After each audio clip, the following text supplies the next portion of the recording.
Greetings, fellow prospectors of the first cohort. Rhadamant here. Thank you for tuning in to the first episode of a new series covering Icarus. If you would like to skip the game's overview, setup of this series, and some extra details, please use YouTube chapters.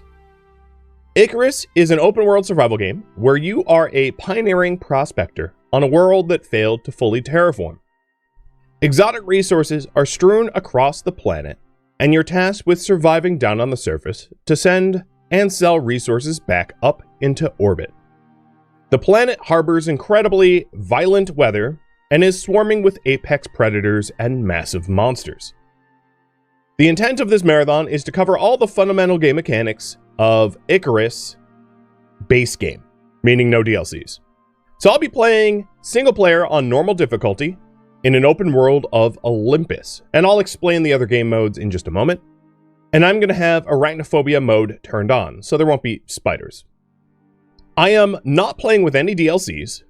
Instead, I'm focusing on the base game without any mods. Prior to the stream, I wiped my entire account, so I'm starting at 0, which means no currency, no bestiary data, nothing like that. A bestiary data is essentially like you get small bonuses and criticals against certain enemies that you fight a lot. And the intent is to showcase the various game mechanics of Icarus, and the priority will be voted on through polling, except for right at the start. So, when you go to play, there are, let's make a quick character here, but there are a few different types of game modes, and I'm going to be playing, let's see, well, that about matches my shirt. There's a few different types of game modes, and I'm going to be playing open world, but I'll explain the other ones. There are 3 main modes of play in Icarus: missions, open world, and outposts. So because I'm going to be playing open world, I'll explain how missions and outposts work. Outposts are basically just smaller open worlds with a slightly more limited amount of missions that you can run. And the missions mode, the way that works is you undertake contracts where you go down to the planet, you complete your contract, and then you ship back up to the planet and get currency. So the way the currency works in this game is there is Ren, which is money, and then there are different types of exotics, which you get down on the surface of planets. Ren is awarded to you when you complete missions or you sell exotics. You can sell different exotics here. And with that, you can unlock gear. Normally in mission mode, the gear that you unlock, then you can ship down to the planet with, giving you a little bit of a head start. So instead of starting naked, you could start with an axe, or start with a pickaxe, or start with a knife, or a gun, or a bow, or whatever. In open world, that's not really how it works, though. So in open world, you ship down to the planet and you don't leave. Normally in missions, you go up and down, and you're kind of restarting constantly. And you progress through the workshop to get a jump start on your restarting. But here we go. Open world Olympus. Let's create a new world. Normal difficulty. Arachnophobia mode on. So why I have arachnophobia mode on? They just introduced spiders. They're generally kind of like cave spiders, but they're a little overpowered and they're also a little buggy. I ran into a whole lot of spiders that were just like under the ground and wouldn't attack you, but they like would trigger combat mode and stuff like that. So I'm leaving it off. Leaving the spiders off for that reason, because I don't think they work quite right. I'm going to name my... Wow, if I could type. Name my world Stream. Pretty straightforward. And this is generally where you would deploy with the workshop items that you've unlocked, but I have nothing. I just have an enviro suit. A basic enviro suit. But you would... this is where you would pick the gear that you drop with. So this is my loadout. And as far as drop points go, this is the world of Olympus. We've got Riverlands, the conifer forest, the Arctic, the canyons, and the desert. And all of these places are visitable. This is just where you start. And I'm going to be starting at the recommended start because a lot of the missions, the initial missions are offered around there. So if I started somewhere else, I'd have to take like half an hour to run here to do a mission, which just doesn't make a whole lot of sense. All right, here we go. Drop time. Rock on. It's about to get loud because we are dropping from orbit.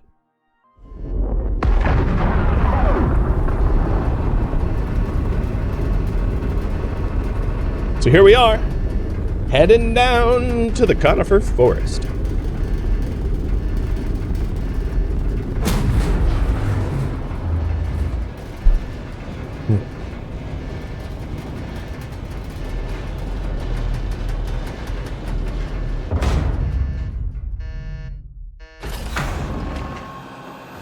First things first, if you want to complete missions for the UDA, you'll need to craft a short-range radio. Plenty of folks need help, and factions pay well for prospectors that offer their time. Up to you. Stay safe. Okay, here we are in the Riverlands. Before I get going, I want to explain some of the UI while I sort of mosey about and collect things for some initial crafting. So on the top left is your experience bar, leveling up. It is worth noting right now, it is a double XP, like, week. I looked at great lengths to try to figure out how to disable double XP, because I didn't want it for this marathon, but, like, I couldn't figure out how to not have double XP. The reason I mention this is my rate of progression through, like, the tech tree and my talent tree is going to be a lot faster than what you might experience as the result of that double XP that I couldn't get rid of.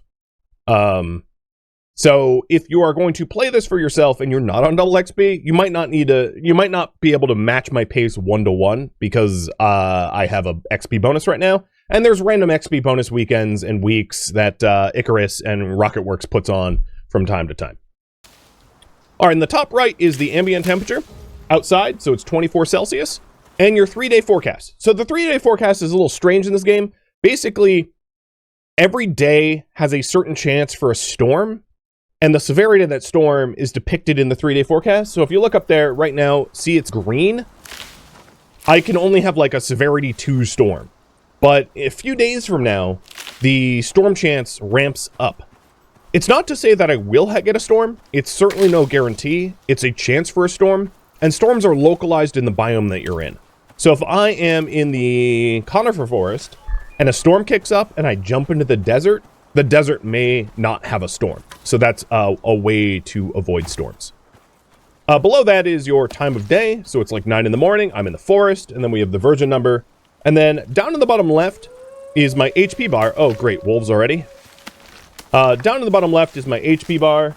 And then it is my temperature gauge. Basically, if I get too cold or too hot, I get hyper or hypothermia.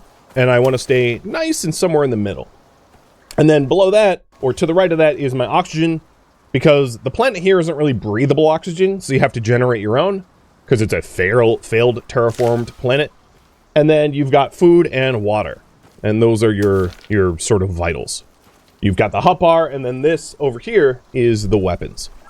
So the first thing I'm going to do here is hit tab and go to my inventory, and I've been picking up fiber, sticks, and stone, and I'm going to take the stone and make a stone pickaxe with it, so that it can get more stone. Because I don't really like collecting stone from the ground. It gets kind of tiresome. Now, I do have a preferred spot for my tools. So I'm going to put my pick to 4. Oh, there's a wolf right there. Come on. Leave me alone. I'm like naked with nothing. And I will kill you. All right, next up, axe. I'm going to put my axe on 5. And what we're going to want to do really early on as we level up is we're going to unlock stuff to be able to get stronger and better and whatnot. So I'm just going to harvest some resources and work on building a basic shelter. Now, I need to pick, like, where I want to put my shelter. Maybe that's a little bit too loud. So, I don't want to stray too far from the starting area, because the starting area is safe and comfortable and full of apex predators. But, you know, everywhere is full of apex predators. This is Icarus. Now, right when I dropped, there was there's our first level up. Leveling up is really quick, so I'm going to explain that too. When you level up, you gain talent points. If you're playing solo, you'll gain solo points, and then you'll gain blueprints. So whenever you level up, you get blueprints, and blueprints are not refundable. So when you spend blueprint points, you don't get them back.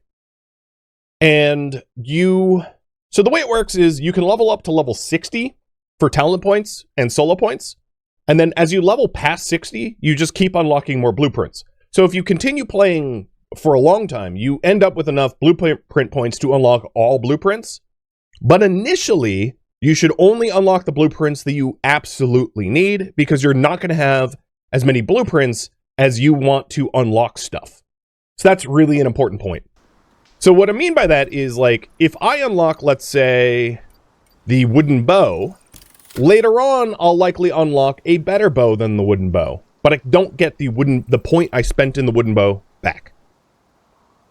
I'm going to get a stone knife, a wooden bow, stone arrows, and a campfire for my first points. The campfire lets you cook some basic food. The stone knife lets you harvest animals, and then the wooden bow and arrows, well, pretty dang straightforward. And let's craft up the bow, which requires sticks. The best way to get sticks is find saplings and pick them. So there's our bow, and I'm going to put that in the 2 slot. There is the knife. I'll put that in the 3 slot. And 1 slot usually I reserve for like a spear or something. Alright, then the other half of the equation, the talent points. So here is the talent points. There are respecs for talent points. So initially you get 30 points to respec, but you can only respec back in the character select, basically when you're not in the server. And then you can buy more respec points later on for Ren, which is currency. I don't intend to do a lot of respecking for that matter. And what I like to do right off the bat, so you've got your survival tree, which is resource collection, hunting, and cooking and farming. You've got your adventure tree, which is exploration, animal husbandry, and fishing. Habitation tree, which is repairing, tools and building. And combat tree. And a surprise to nobody, I intend to push the combat tree, specifically with the bows pretty early on. And the survival tree for survival reasons. So I think what I'm going to do is try to unlock the... I really want to see animal health bars as early as I can, so that I can avoid getting accidentally ganked by things. So I'm going to get Chase Him Down as my first talent point, working towards enemy health bars. Alright, so I have a bow, but I don't have any arrows, and the arrows require more sticks. Let's collect some sticks.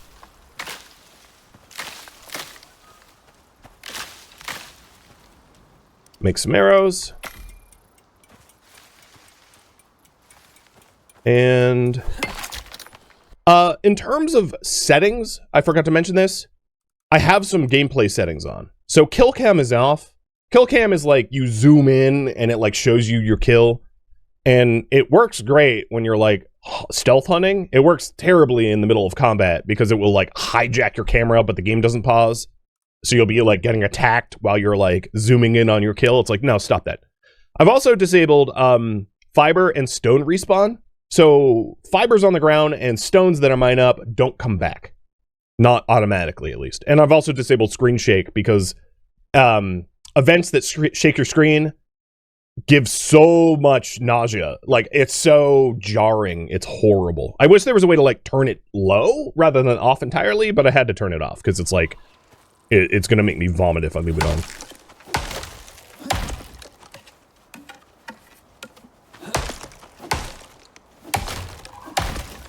In terms of leveling up quickly in this game, I would say hunting is kind of where it's at. So I do probably intend to do a considerable amount of hunting.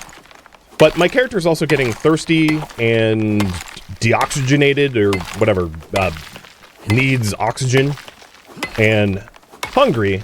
So those are some of the next things I'm going to manage. So in terms of hunger, I'm going to mine up 24 stones. And you can see the total of the stones up there. So see how it says like +2 out of 19?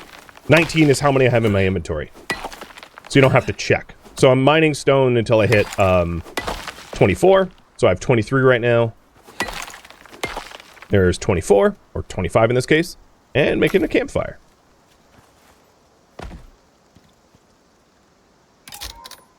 Alright, really early game. Berries that you find on the ground are pretty good for hydration. I can also potentially eat pumpkins. So let's go ahead and right-click and deploy this campfire on the ground. Hold, or hit F, put the pumpkin in, put some of my wood in, and we're going to roast this pumpkin. So eating it raw would give me some food and 30 maximum... Oh, let me hide my overlay so you can... Oh, hold on. I screwed something up. I meant to have a hide overlay thing here, and I didn't set that up right. All right, there we go.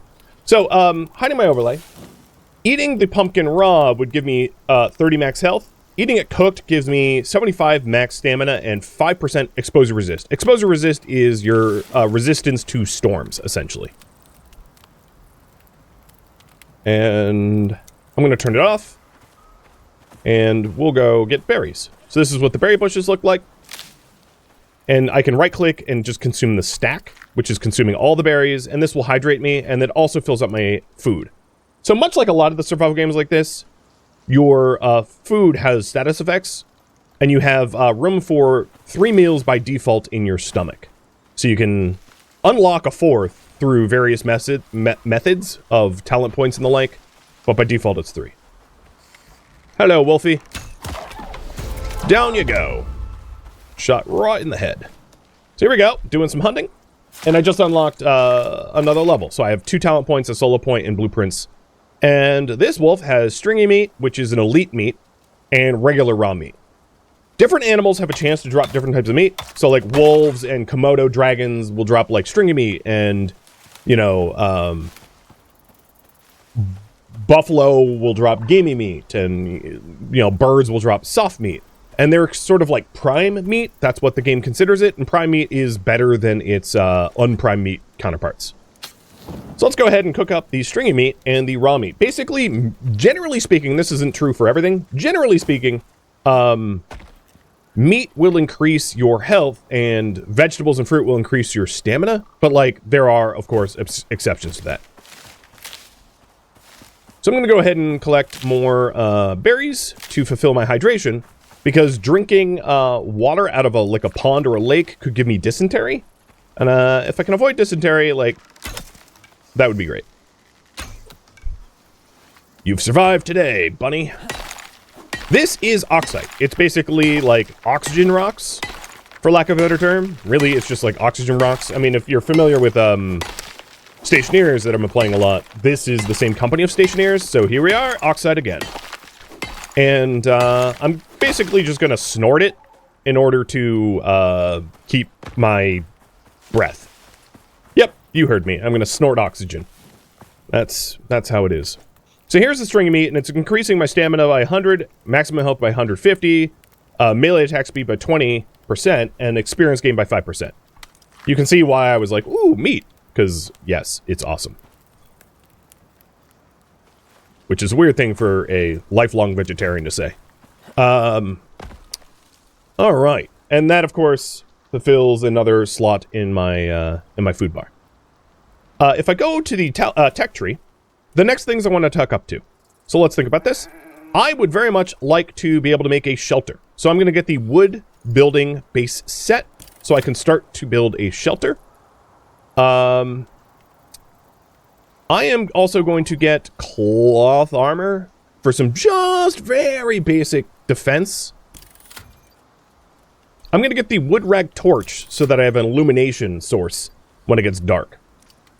And then for talent points, I have 2 more regular talent points. I'm going to do chase him down and chase him down. So a lot more stamina. And then I have a solo point. So the way solo points work is if you're alone, they'll activate, and if you're not alone, they won't. So they're talent points that are designed for you to play solo. And what I really want to get in this tree is Lone Wolf for XP gain, so I can just level up even more. And miner rewards for more yield from mining. Both would be very helpful. So I'm going to get fleet-footed here, working my way to Tis But a Scratch.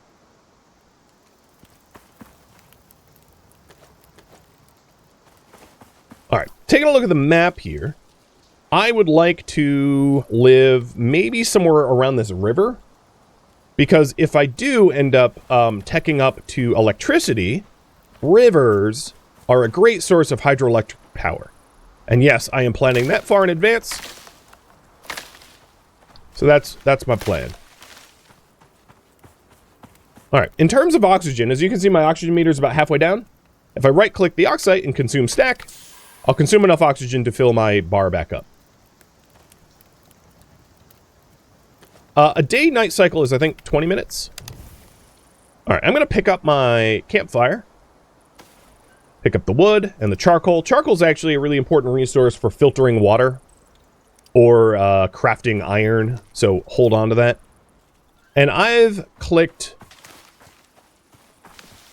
a rough waypoint to the west of where I want to live. I want to live somewhere in like K12 area. I don't know exactly. We'll get the lay of the land.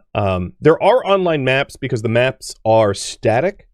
There are online maps that you can, you know, use to figure out exactly where you want to live and where all the resources are, etc., etc., etc. But in this case, I'm just like heading towards water, while also trying to avoid as many like apex predators on my way there. Because I might have killed that wolf in one shot, but that's because I got like a stealth bonus and hit him in the head and all that stuff. And again, early on, berries is your friend. Berries will keep you hydrated and fed. Unless you really like explosive diarrhea, then like by all means, don't eat berries.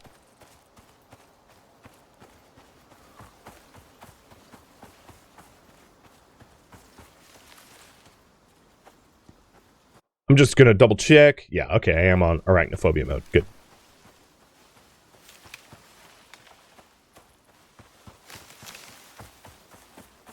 Now, realistically, I could be maxing out my experience points by, like, collecting everything, which gives experience, and, like, turning, you know, basic resources into complex resources. I'm not trying to necessarily min-max my way like that. So, for those experienced Icarus players, like, yes, I know there are ways to max out experience ridiculously. The thing is, I have a XP bonus right now, as you can see. It's like a bonus XP bonus day or whatever, and I don't want it. So, I'm actually going to go to lengths not to, like, exploit the level up system to my benefit, because it would make it even harder for people to follow along if they don't have XP bonuses. Oh, I hear a wolf.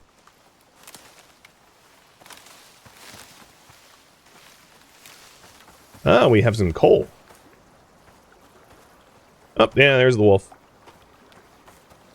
So, hydroelectric power only works if the water is moving.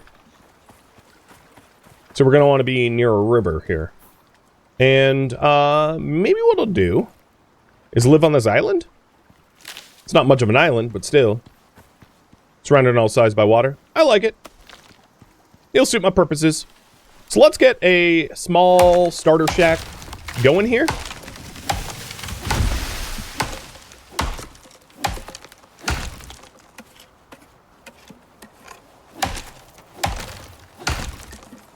Because I have the ability to make wooden stuff. I'm not going to start my survival shack until I level up one more time, because there's other blueprints I want before I start building.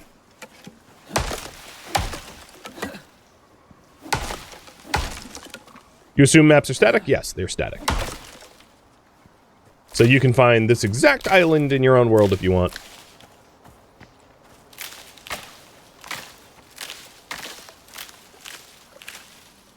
And I picked this because it's surrounded by running water, and I can keep this area protected more easily. And Icarus! Speaking of Icarus, thank you for the resub. A person named Icarus.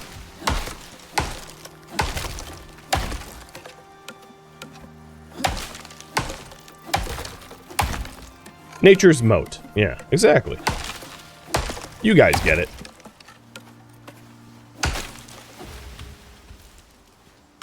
Lumber Gatherer 1. So that is what is considered an accolade. It's basically like an achievement. Uh-oh. We've got a rainstorm coming.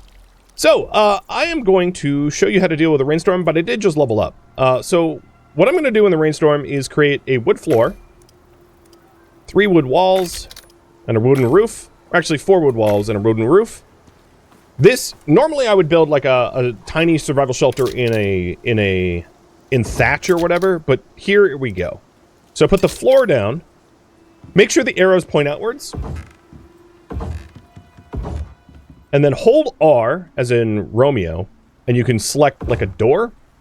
And then deploy the roof. Hold R, and we'll do a roof like this. And there we go. I have a tiny 1x1 shack in order to keep me somewhat protected from the elements. I'm also crafting myself like a basic cloth set, which gives me a little bit of resistance to exposure, a little bit of armor. Doesn't give much, but it's better than nothing. Now, in Icarus, the storms are like super storms. Like, even a rain shower is like a typhoon that can kill you. So you got to be really careful about exposure, because being outside during a storm is a really good way to get obliterated.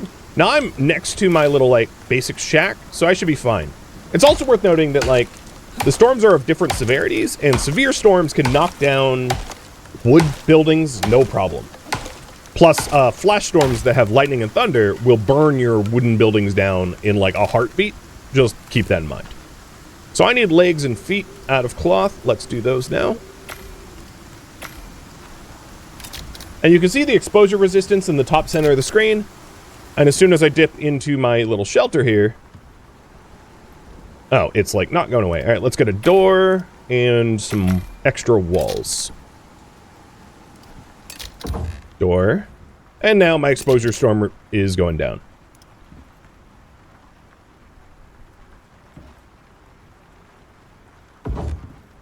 Yeah, see? Totally enclosed. Alright, I had leveled up, and I hadn't actually decided how I would spend those points. So, tech tree. I want to get a basic water purifier so I can drink fresh water. An oxidizer so I can oxygenate myself a little bit easier. I have 2 points left.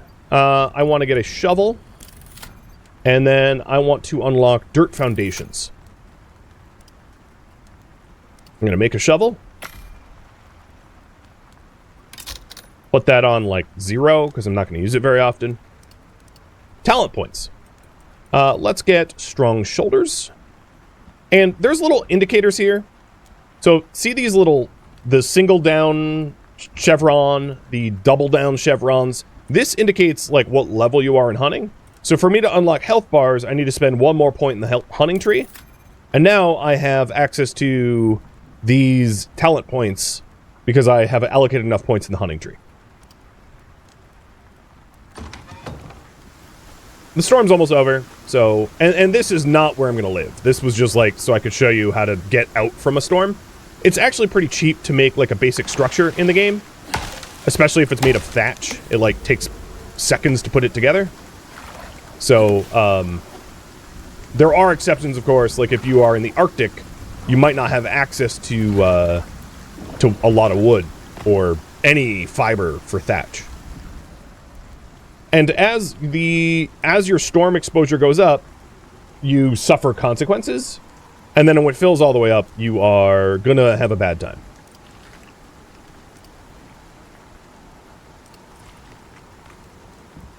Alright, so I got the shovel so I could start to put down dirt foundations. It's also important to note, and I forgot to point this out, that in the tech tree, if we mouse over the wood buildings can resist tier 2 storms. So if the storm is any higher than a tier 2, it will start damaging wood buildings, and if left unchecked and not repaired, the wooden structure will fall down and get destroyed. So when we are building, it's important to note that because if we don't build strong enough buildings, we will lose them. Which is something that happens pretty frequently in this game.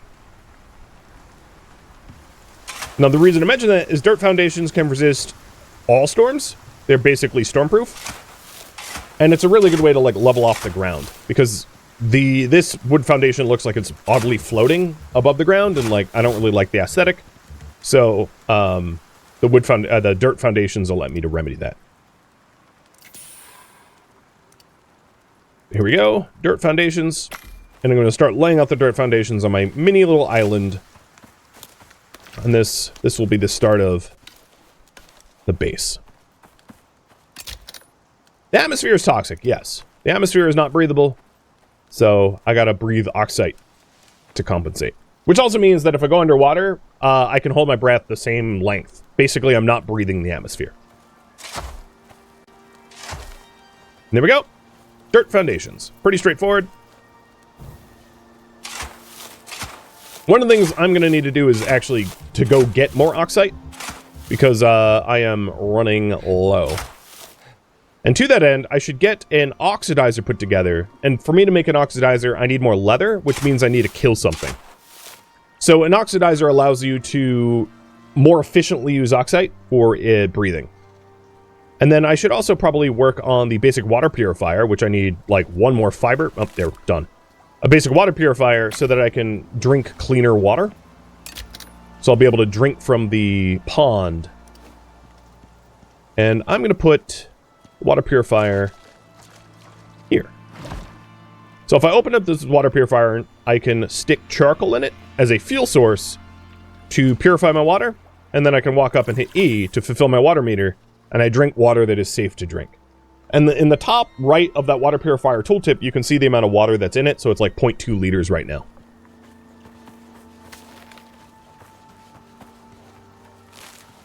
Alright, let's go hunt something for leather so I can make an oxidizer, and then I'll continue working on these foundations. In fact, I'm not even going to leave the foundations there. I want to live down here where it's like a little bit flatter and closer to water that is gentle. Well, let's get hunting. Sorry, bunny rabbit. Where are you? I can't even see you. You're like...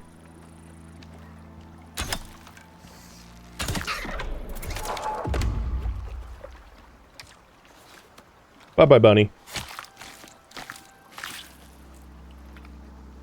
I got one leather. Okay, broke my knife, but I can repair it with stone. It's way cheaper to repair tools than to make new ones. Ah, we have a cornfield right there. Sweet.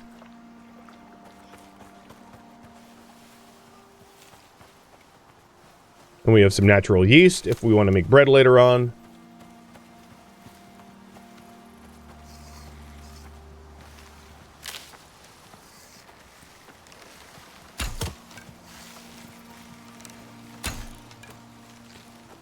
Deer are kind of hard to take down early game because they move so fast.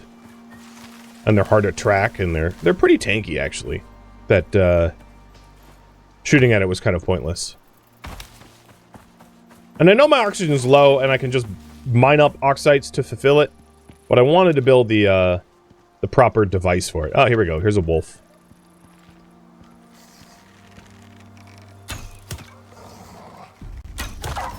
Down it goes. There is a perk to find arrows in the ground, yes. It is a attachment that you can put on your helmets. Oh, shoot. Level up. So, corpses that have not been skinned will attract predators. And then once they're skinned, they won't. So if you want to attract a whole bunch of predators, you can leave corpses on the ground, and you will find yourself swarmed by wolves or similar critters. Alright, back to my little island. Now, there's a bigger island in the middle of the lake, but that doesn't have running water near it, which is why I didn't choose it as a base. Plus, swimming to it every time would have been annoying.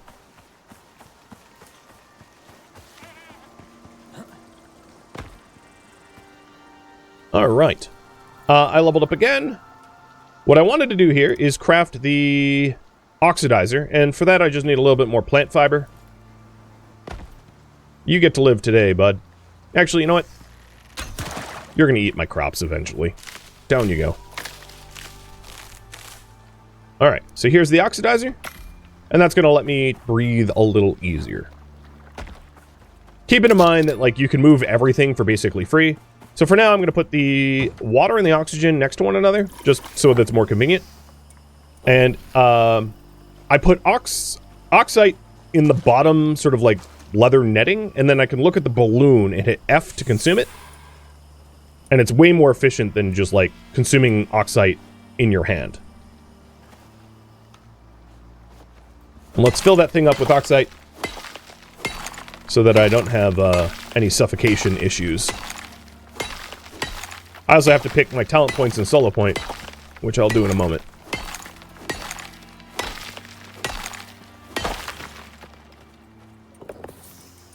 There we go. Filled it with oxide. So, talent points.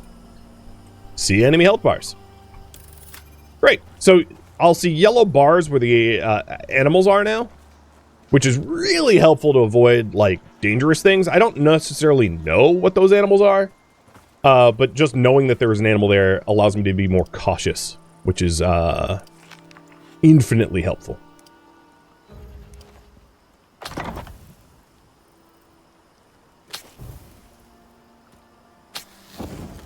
I'm going to cook up some more meat.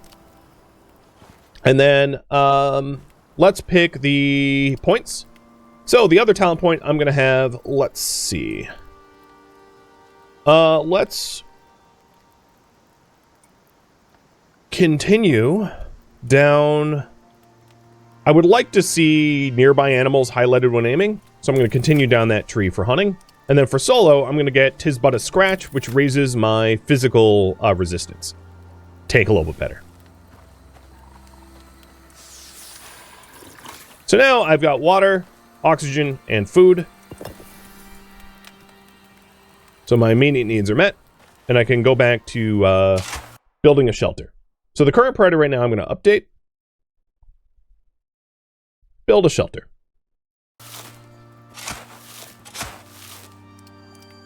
And I'm not even going to touch my tech tree because I don't need to spend any blueprint points for my basic shelter that I want.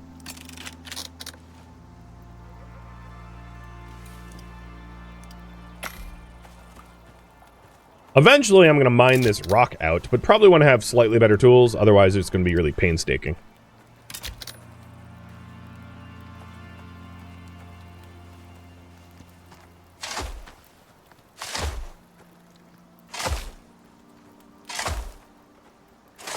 So there will be an awkward rock in the middle of my shelter for now, knowing that I'll remove it later on.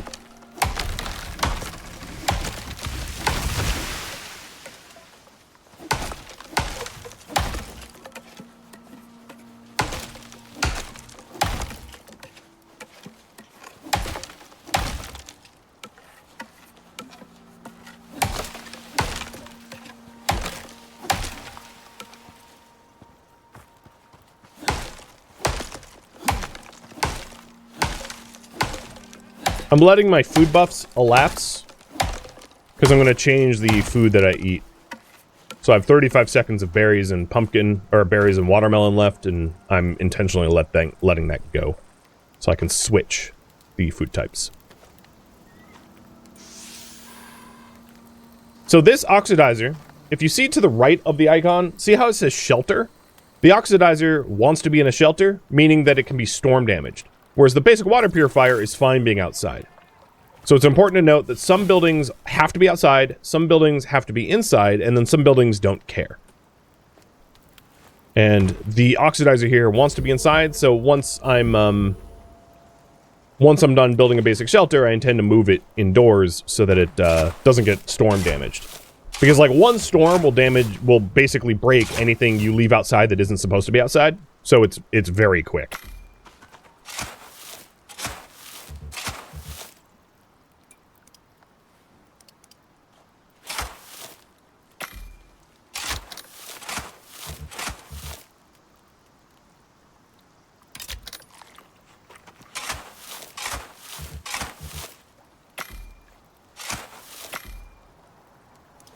So I'm planning on like a 4x4.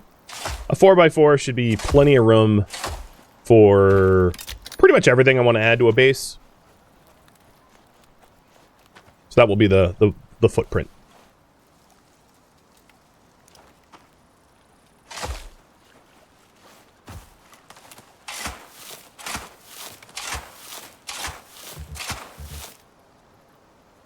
All right, for other tech trees, at level 10, I get tier 2, and I would advise saving up points for when you unlock the next tier, because it can be pretty significant in terms of bonuses.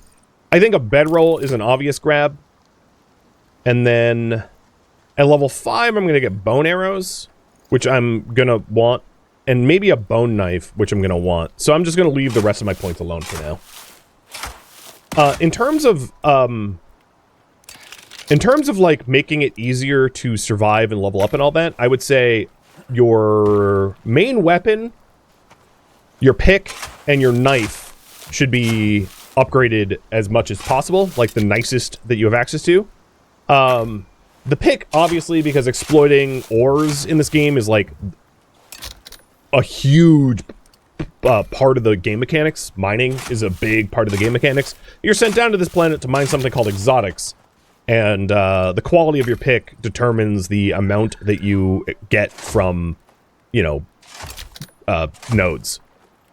So the better your pick, the faster it will be for you to do mining or whatever.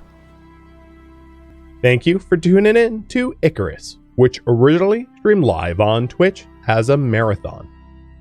If you have any questions for me, let me know in the comments below. But please keep in mind that this series was streamed as a marathon, so feedback cannot be incorporated. If you would like to catch a live stream of mine, Rhadamant.com has my stream schedule and countdown timers to upcoming streams. If you would like to join my online gaming community on Discord, Rhadamant.com has a link to it, as does the description of this video. Thank you so very much for tuning in. Special thank you to my Patreon patrons, Twitch subscribers, viewers like you that support the channel and made it all the way to the credits, and all the live viewers that turned out for the marathon. Thank you so very much. I hope to catch you next episode or an upcoming stream. Farewell, fellow prospectors.